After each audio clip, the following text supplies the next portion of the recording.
બોલો સાહેબ, કેમ કાઢવા આવ્યા છો? ટેબલ લેવા માંડો આપણો માણસ 2 મિનિટ ખમો. ટેબલ બેબલ બધું પણ કાઢવા કેમ આવ્યા? હજી તમે કયો ઇલીગલ છે હે? કેવી રીતે આરટીએ નું કામ કરવું ઇલીગલ છે? ચાલો લેવા માંડો આપણો માણસ આવી ગયો. ભાઈ તમારે કાંઈ નહીં લેવાનું. ઓય એક મિનિટ ઉભા રહો. નહીં તમારે કાંઈ નહીં લેવાનું. તમે સાઈડ પર આવી જાઓ. તમારે કાંઈ નહીં લેવાનું. સાઈડ ઉપર જ છીએ, તમારે નહીં લેવાનું. ટેબલ જાડે એમ નહીં, એક મિનિટ ઉભા રહો. આરટીએ નું કામ કરવું એ ગુનો છે. જાડે ભાઈ જાડે આરટીએ નું કામ કરવું એ ગુનો છે. સાંભળો, આરટીએ નું ભાઈ આ પકડો, આ પકડી રાખો. એક મિનિટ સાંભળો. મારો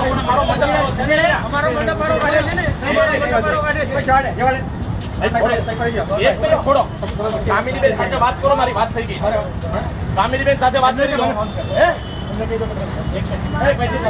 કરાવું છું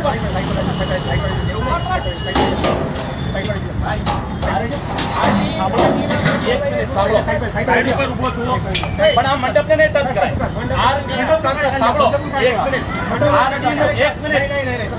આરટી નું કામકાજ કરવું ગુનો છે. બાળકોને શિક્ષણ અપાવવું ગુનો છે.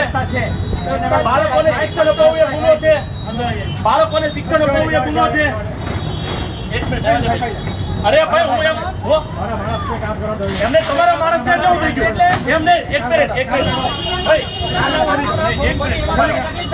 મારો મંડપ વાળો અહીંયા ઉભો છે ને, સાંભળો, મારો મંડપ વાળો ઉભો છે ને, મારો મંડપ વાળો ઉભો છે ને અહીંયા. અમે અમારા મંડપ વાળા ભાઈ કરાવી લઈશું.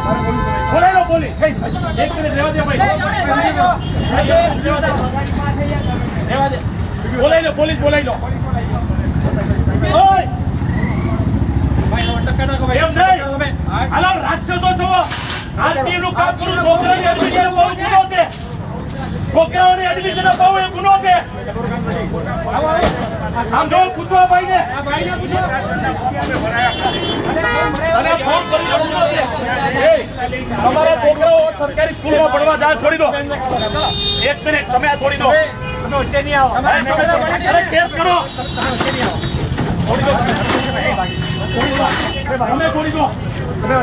અરે ભાઈ સાંભળો, જો આરટી નું કામ કરવું ગુનો હોય ને તો તમે કહો ચાલો. છોકરાને એડમિશન અપાવવું એ ગુનો છે. બેશરમીની હદ હોય. ચાલો રોડ ઉપર આટલું બધું તમારે છે, તમને નહીં દેખાતું. પ્રાઇવેટ શાળાના બોર્ડ હટાવો નહીં. અહીંયા આરટી નો મંડપ નાખી બેઠા છે, તમને તકલીફ થાય છે. ભાજપની દલાલી કરો છો. એ તમારું કામ નથી. એ ભાઈ એ તમારું કામ નથી. ભાજપની દલાલી કરો છો. આરટી ના ફોર્મ ભર્યામાં તમને વાંધો છે.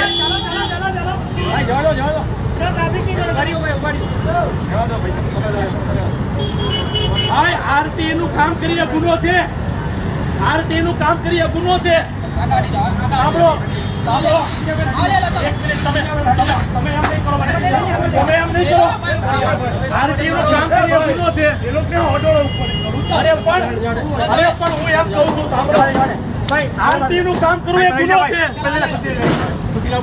ભાઈ એ મંડપ કરી પાડો છે. મંડપ પાડો છે ને, પણ મંડપ પાડો છે ને, એ અમારો મંડપ પાડો છે, લઈ લે. અમારો મંડપ પાડો લઈ લે. અમારો મંડપ પાડો છે ને, આ અમારો મંડપ એમને કામ કરવા દો. નહીં બોલતો. અમારો મંડપ પાડો લે છે ને. ભાજપની દલાલી કરો છો. ભાજપના દલાલ છો તમે. શું નામ છે તમારું? તમારું નામ શું છે ભાઈ? તમારું નામ શું છે? તમારું નામ શું છે? બોલો ને. તમારું નામ શું છે? આ બોલે છે તમે દાદાગીરી કેમ કરો છો? આ દાદાગીરી તમે કરો છો. દાદાગીરી તમે કરો છો. ઇલીગલ નથી. ઇલીગલ તમે સુરતમાં ચલાવો છો. તમે જુઓ તમારી એસએફસી ની અંદર ઇલીગલ કેટલું ચાલે છે. ગટરના ઢાંકણા ખુલ્લા હોય તો છોકરા મરી જાય છે. એ તમને નથી દેખાતું. ઇલીગલ ડ્રેનેજ કનેક્શન આપી દો છો, નથી દેખાતું. હવે આરટી નો કેમ્પ લગાવી ઇલીગલ. બાળકોને સ્કૂલમાં એડમિશન અપાવવાની વાત કરીએ ઇલીગલ. ભાજપની દલાલી છે તમારી. તમારું કામ નથી ભાઈ. બાળકોને સ્કૂલમાં એડમિશન અપાવવાનું કામ નથી. સંસ્થા છે એના માટે. બાળકોને સ્કૂલમાં એડમિશન અપાવવાનું કામ નથી. લીગલ કરો ને તમે. તો લીગલ તો કરીએ છીએ. મંજૂરી લીધી છે. તમારા અધિકારી મંજૂરી બતાવો ને. તમારા અધિકારી પ્રધાનમંત્રીના કાર્યક્રમમાં બીજી હોય ઓફિસે ન આવે પેલા બંગલે અમે જઈએ. કામ નહીં કરો. મંજૂરી બતાવો પહેલે. તમારા અધિકારી ઓફિસમાં ન હોય તો કોને મળવાનું? મંજૂરી કામ કરો ભાઈ. પણ મંજૂરી બાકી છે. પહેલે કામ કરો. મંજૂરી બાકી છે. પહેલે બતાવો મંજૂરી. મંજૂરી માગી કામ કરો. બરાબર છે. કામિનીબેનના ટેબલ ઉપર છે, પૂછો. મંજૂરી લાવો પછી બધા આવો. કામિનીબેનના ટેબલ ઉપર છે. પછી બાજુ લાવો મંજૂરી. કામિનીબેનના ટેબલ ઉપર છે. ચાલો ભાઈ પબ્લિક ને ખાઈ ભાજપના દલાલ બનીને કામ કરો છો. તમે તમારું કામ કરો ને ભાઈ. હટાવવાનું તમારું કામ જે બંધો બેઠા પર ખાઈએ છીએ. તમારું કામ કરીએ છીએ. ભાઈ સીધી બીધી તમારે કરવાની કોઈ જરૂર નહીં. ભાજપની દલાલી રીત નથી તમે કરો છો, તમને સલાહ દો છો. અને એ દારૂ વેચતા હોય એવી રીતે તમે આવી ગયા. એ ભાઈ એને ધમકી નહીં મારો. SSG જે કામ કરવાના એ કરતા નથી. તમારે રોટી જરૂર છે રોડ બનાવો તમે લોકો. અમારા પૈસા તમે વાપરો છો. અમારા બેન પૈસા કેવો પ્રાઇસ ઇલીગલ મંડપ કરીએ કે નહીં કરીએ? પણ આ આરતી નું કામ છે ભાઈ. અહીંયા બાળકોને એડમિશન અપાવવાનું કામ ચાલે છે.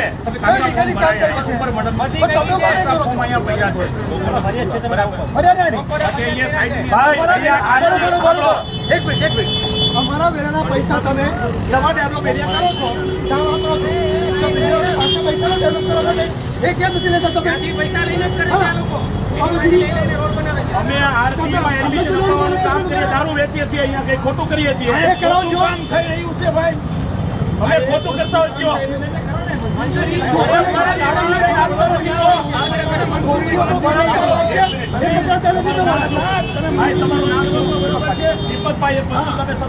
કામિનીબેન એમ કહે છે કે પ્રધાનમંત્રીના કાર્યક્રમમાં એ બીજી છે, ઓફિસે આવતા નથી, સમય નથી. તો શું કરવાનું? 12 તારીખે પૂરું થઈ જશે. 28 થી 12 તારીખ છે, 12 તારીખે પૂરું થઈ જશે. પછી 12 તારીખે પૂરું થઈ જાય પછી શું કરવાનું? 12 તારીખે પૂરું થાય પછી સેવાનું કામ અરે આરટીના ફોર્મ પછી આરતી એની 12 તારીખ છે. કેટલું ભર્યા? આ બધા શિક્ષણની હું અરજ કરી નથી. એ જો એસએસસી ને 12 ના છોકરા લોકોની એક્ઝામ છે ને તમે આ બગાડ કરો છો. શરમ આવી જાવ સાથે બાકી છે. છોકરા લોકોને એક્ઝામમાં પણ જમવાનો ફોફા પડી જાય છે. આજે આ છોકરા તમે ચિંતા કરો છો. કોઈ બીજું કામ નથી. ગટરના ઢાંકણા ખુલ્લા હોય છે, ગેરકાયદેસર કનેક્શન હોય, ત્યાં તમારે નથી જવું.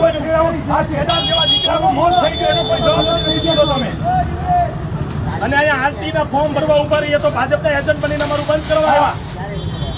એ લોકો એક કામ કર્યું છે બીજું ચીચીયા ચાકર બની ગયા વિશે ભાજપની દલાલી કરે છે ને કરાવે છે. બંધ કરાવો છો. બાકી નહીં તો તમને તકલીફ ન થવી જોઈએ. અમે અહીંયા દારૂ નથી વેચતા. છોકરાઓના એડમિશન માટે થઈને બેઠા છીએ. છોકરાઓના મને સાંભળો અહીંયા ગરીબ વાલી આવે છે. ચિઠ્ઠીના ચાકર છો અમે જાણીએ છીએ.